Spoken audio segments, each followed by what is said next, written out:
तो आज हम बात करने वाले हैं सुपर हीरोज़ के कुछ ऐसे फैक्ट्स के बारे में जो शायद आपको पता नहीं होंगे। तो अब बिना किसी देरी के शुरू करते हैं। पहले बात करते हैं हमारे फेवरेट आयरन मैन से। अब मार्वल फैंस ये बात को जानते हैं कि मार्वल ने आयरन मैन के रोल के लिए रॉबर्ट डाउनी जूनियर को सबसे पहले नहीं चुना था, बल्कि मार्वल चाहती थी कि टॉम क्रूज इस रोल को प्ले करे।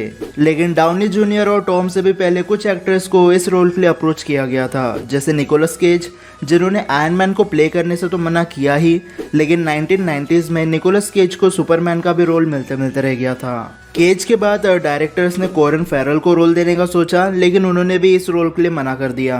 और आखिर में आयरन मैन के डायरेक्टर पैट्रिक डेम्सी को कास्ट करना चाहते थे, बट मूवी की कास्ट कंप्लीट होने से पहले मीटिंग की गई। तब फिल्म मेकर्स को लगा कि पैट्रिक से बेहतर रॉबर्ट डाउनी जूनियर इस रोल के लिए है, और आगे चलकर वही आयरन मैन के रूप में हमें देखने मिले।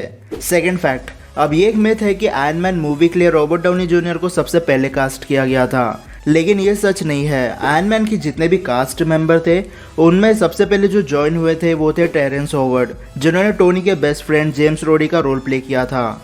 हालांकि आगे चलकर टेरेंस ने अपनी पर मूवी फीस बढ़ा दी, लेकिन बाद में बजट के चलते मार्वल ने रोडी के रोल के लिए दूसरे एक्टर को हायर कर लिया। फैक्ट 3, अब थॉर रैग्नारोक जब रिलीज हुई थी, उसमें हमें कई सारे कैरेक्टर देखने मिले, जैसे ग्रैंड मास्टर के टावर पर गॉड ऑफ वॉर एरिस और बेटरेबल। लेकिन मार्वल की जो विजुअल डिपार्टमेंट की को फाउंडर है, उन्होंने बताया कि थॉर रैग्नारोक में थॉर का और एक भाई दिखने वाला था, जिसका नाम है बाल्डर। और जैसे थॉर एक गॉड ऑफ थंडर है, वैसे ही बाल्डर एक गॉड ऑफ लाइट है। लेकिन बाद में इस कैरेक्टर को कैंसिल कर दिया, क्योंकि मार्वल के पास बाल्डर को लेकर कोई फ्यूचर प्लान्स नहीं थे। और रैग्नारोक एक ऐसी मूवी थी जिसमें हमें आखिरी बार थॉर और लोकी की ब्रदरहुड वाली रिलेशनशिप दिखाई जाने वाली थी। इसलिए फिल्म मेकर्स ने थॉर और लोकी के रिलेशनशिप पर फोकस किया, और इसलिए बाल्डर एमसीयू में अभी तक एग्जिस्ट नहीं करता है। फैक्ट 4, अब थॉर की मूवी हो और उसमें हमें म्यूनर ना दिखा जाए, ऐसा तो हो ही नहीं सकता। जहाँ थॉर होता है वहाँ म्यूनर होने के चांसेस बढ़ जाते हैं। लेकिन जब film makers Thor the dark world की शूट कर रहे थे, तब उन्होंने पूरी मूवी के लिए 30 हैमर्स मतलब 30 म्यूनर्स बनाकर रखे थे, क्योंकि डार्क वर्ल्ड में म्यूनर के कुछ ऐसे सीन्स थे जहाँ उसे अकेले ट्रैवल करना था, और म्यूनर के वो सीन्स अलग से शूट करके ऐड किए गए थे। वैसे म्यूनर से याद आया, कैप्टन अमेरिका की जो शील्ड है वो भी इकलौती नहीं है। मार्वल के पास कैप्टन अमेरिका की मल्टीपल शील्ड्स है, जिसमें से कुछ मेटल से बनी है, वाइब्रेनियम से नहीं, स्टील और एल्यूमिनियम से। कुछ शील्ड्स रबर की बनी होती है, ताकि जब कैप किसी पर शील्ड फेंके तो उसे चोट ना लगे। कुछ फाइबर ग्लास की बनी होती है। Fibre glass basically plastic type material से बनाया जाता है। मैंने रियल लाइफ में कभी देखा नहीं है फाइबर ग्लास को, इसलिए मुझे एग्जैक्टली नहीं पता वो कैसे होते हैं। और लास्ट टाइप की शील्ड थी सीजी, जिसे कंप्यूटर ग्राफिक्स भी बोला जाता है। ये शील्ड रियल लाइफ में एग्जिस्ट नहीं करती है, इन्हें वीएफएक्स और सीजीआई की मदद से बनाया जाता है। फैक्ट 5, अब गार्डियंस ऑफ द गैलेक्सी में ड्रैक्स अकेले एक ऐसा मेंबर है जिसमें हमें ड्रास्टिक चेंज देखने मिला। बेसिकली पार्ट 1 में ड्रैक्स एक सीरियस कैरेक्टर था, और पार्ट 2 में एमसीयू ने उसे एक फनी कैरेक्टर बना दिया, और फिल्म मेकर्स ने ड्रैक्स के हंसने के स्टाइल को कम्प्लीटली चेंज कर दिया। लेकिन ड्रैक्स की जो हंसी है वो एक्सीडेंटली बनी थी। Guardians of the Galaxy volume 2 के शूट होने से पहले सारे कास्ट मेंबर्स ने एक मीटिंग रखी थी, जिसमें बटिस्टा भी थे, जो ड्रैक्स का रोल प्ले करते हैं। उस मीटिंग में फनी जोक्स की वजह से बटिस्टा को हंसी आ गई, जिसके बाद डायरेक्टर ने बटिस्टा से कहा कि वो सेम तरीके से हंसे, लेकिन ज़रा जोर से। और कुछ दिन प्रैक्टिस करने के बाद जेम्स गन ने ड्रैक्स की लाफ को कंफर्म किया, और इस वजह से ड्रैक्स की जो हंसी है वो काफ़ी लाउड है अगर हम उसे वॉल्यूम 1 से कंपेयर करें तो। और स्टार लॉर्ड जिसमें गाने सुना करता था, उस डिवाइस को पुराने ज़माने में वॉकमैन कहा जाता था। वो रियलिटी में भी एग्जिस्ट करता है। इसे सोनी ने बनाया था 1979 में, और इसका नाम था सोनी TPS L2। वैसे टाइम के साथ ये वॉकमैन काफ़ी ज़्यादा पॉपुलर हो गए थे, और मुझे याद है अराउंड 2007 तक ऐसे लोकल वॉकमैन्स को स्टेशन के बाहर लोग बेचा करते थे। मेरे घर पे भी एक था, बट वो 7 दिन के अंदर ख़राब हो गया था। अब मार्वल के फैक्ट्स बहुत हो गए, अब डीसी के बारे में बात कर लेते हैं। शुरू करते हैं बैटमैन से। तो ये बात हम सबको पता है कि बैटमैन किसी की जान नहीं लेता है। वो सामने वाले को पैरालाइज करके छोड़ देगा, लेकिन कभी किसी को जान से नहीं मारेगा। बट बैटमैन अपने स्टार्टिंग के दिनों में ऐसा नहीं था। बट जब बैटमैन को कॉमिक्स में इंट्रोड्यूस किया गया, तो 1950s के अराउंड जो कॉमिक्स में बैटमैन अपीयर हुआ था, उस टाइम बैटमैन लोगों को बहुत बुरी तरीके से मारा करता था। जैसे पहले वो गन्स का यूज़ किया करता था, नहीं तो अपने एनिमी की नेक तोड़ के उसे अपने प्लेन से उल्टा लटका दिया करता था। और अगर ये सब कम पड़ जाए तो वो क्रिमिनल्स के ऊपर एसिड को नहीं, बल्कि एसिड के कंटेनर में ही क्रिमिनल्स को फेंक दिया करता था।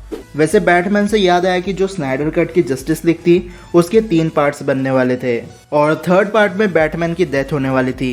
बैटमैन के मरने के बाद उसका बेटा नेक्स्ट बैटमैन बनने वाला था और बैटमैन की जो वाइफ थी वो लुइस लेन होने वाली थी, वही सुपरमैन की गर्लफ्रेंड।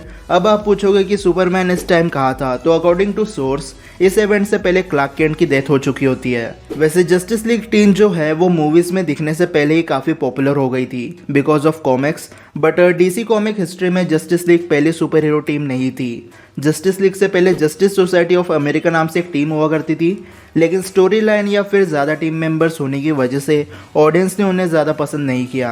नेक्स्ट, अब आपको पता होगा कि फैंस ने कुछ सालों पहले डीसी को काफ़ी ज़्यादा ट्रोल किया था उनके वीएफएक्स के लिए। ये सब तब शुरू हुआ जब जस्टिस लीग के स्टार्टिंग में सुपरमैन का एक फ़ैन उसका पोर्ट्रेट मोड में रिकॉर्डिंग करता है। तब फैंस को सुपरमैन का फेस नॉर्मल नहीं दिखा, जिसके बाद फैंस डीसी को ट्रोल करने लगे।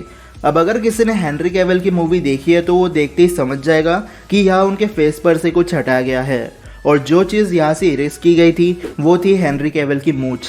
बेसिकली जब जस्टिस लीग के शूट्स कंप्लीट हुए तब वार्नर ब्रोस को कुछ सीन्स पसंद नहीं आए, इसलिए वेडन कट में काफ़ी रीशूट्स किए गए, जिसमें से एक सुपरमैन का पोर्ट्रेट सीन था। बट जब ये रीशूट्स हो रहे थे तब हेनरी कैविल मिशन इम्पॉसिबल 6 की शूट कर रहे थे और उनके कॉन्ट्रैक्ट के हिसाब से वो MI6 की शूट पूरी होने तक अपनी मूंछ को शेव नहीं कर सकते थे। बट वार्नर ब्रोस भी सुपरमैन को उसकी मूंछ के साथ नहीं दिखा सकते थे, इसलिए उन्होंने कंप्यूटर सॉफ्टवेयर की मदद से हेनरी कैविल की मूंछ को हटा दिया। लेकिन इसकी वजह से सुपरमैन के फेस में जो चेंजेस आए वो फैंस को ज़रा भी पसंद नहीं आए। नेक्स्ट फैक्ट है डीसी की one of the most successful movie Aquaman से। तो एक्वामैन रिलीज होने से पहले कई सारे पोस्टर रिलीज किए गए थे, जिसमें से एक पोस्टर था जिसके ऊपर एक्वामैन है और उसके आगे लिखा है यूनाइट द 7। अब ये यूनाइट द 7 का मतलब होता है एटलांटिस के 7 किंगडम्स, जिस पर टेक्निकली वो रूल करता है जिसके पास ट्राइडेंट हो, मतलब अपना एक्वामैन। एक्वामैन में हमें 6 किंगडम्स देखने मिले जो थे एटलांटिस, जिबिल, ब्राइन, ट्रेंच, फिशरमैन और डिजर्टर। बट जो 7th किंगडम था उसका बस एक रेफरेंस था द लॉस्ट किंगडम के नाम से। बेसिकली डायरेक्टर्स चाहते थे कि 7वें किंगडम को जस्टिस लीग 2 में फीचर करे, जहाँ किंगडम का नाम होने वाला था द अनसेन, और मूवी के स्टार्टिंग में द अनसेन किंगडम एटलांटिस पर अटैक कर देते हैं, ये बोलकर कि उन्हें आर्थर का किंग बनना मंजूर नहीं है। लेकिन अब शायद ये स्टोरी एक्वामैन 2 से कंटिन्यू की जाएगी और आगे द अनसेन हमें देखने मिलेगा या नहीं वो तो फ्यूचर में ही पता चलेगा। अब मेरे पास डीसी के इतने फैक्ट्स थे, अब फिर से आ जाते हैं मार्वल पे। तो आयरन मैन के हिसाब से हर कोई हैप्पी एंडिंग डिजर्व करता है और ऐसा ही कुछ द अमेजिंग स्पाइडरमैन 2 के क्लाइमैक्स में होने वाला था।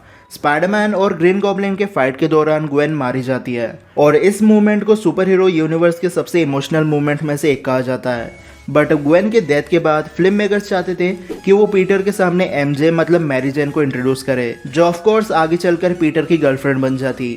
एमजे के शूट्स कंप्लीट हो गए थे, बट डायरेक्टर ने फाइनल कट के दौरान एमजे के सीन्स हटा दिए। डायरेक्टर के हिसाब से अगर एमजे पीटर की लाइफ में आ जाती तो ग्वेन की जो डेथ थी वो स्टोरी में ज्यादा इम्पैक्ट नहीं बनाती और आगे चलकर एमजे की भी एक अलग स्टोरी आर्क बनाना पड़ता, जिसके लिए फिल्म मेकर्स ने कुछ प्लान नहीं करके रखा था। इसलिए द अमेजिंग स्पाइडरमैन के दोनों पार्ट्स में एमजे एग्जिस्ट नहीं करती है। नेक्स्ट, द इनक्रेडिबल हल्क की जब स्क्रिप्ट लिखी जा रही थी तब इंट्रोडक्शन के ठीक बाद एक सीन था जहाँ ब्रूस बैनर हल्क से परेशान होकर अपने सिर में गोली मार देता है, बट गोली फायर करते ही वो हल्क में ट्रांसफॉर्म हो जाता है और अपने मुंह से उस बुलेट को बाहर निकालता है। बट ये मूवमेंट काफी डार्क हो जाता है, इसलिए इसे शूट नहीं किया।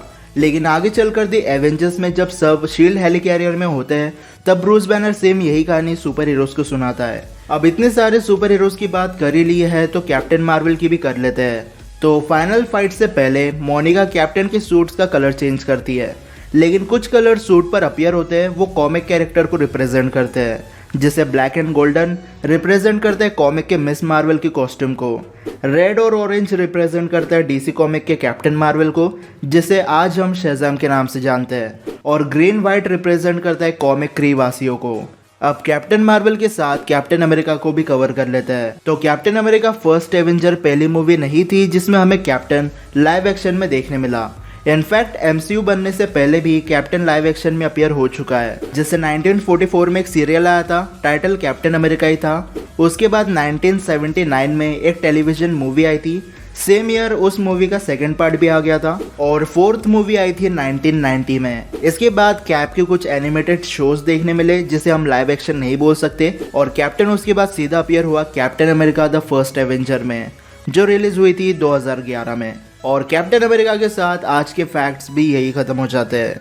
अब आप मुझे कमेंट सेक्शन में बताना कि आपको आज के फैक्ट्स कैसे लगे, और अब अगर आपको वीडियो पसंद आई होगी तो इस वीडियो को लाइक और शेयर करना बिल्कुल मत भूलना, और चैनल को सब्सक्राइब कर देना इसी वीडियो देखने के लिए। तो फिलहाल इतना ही, मैं मिलता हूँ आपसे अगले वीडियो में, तब तक गुड बाय।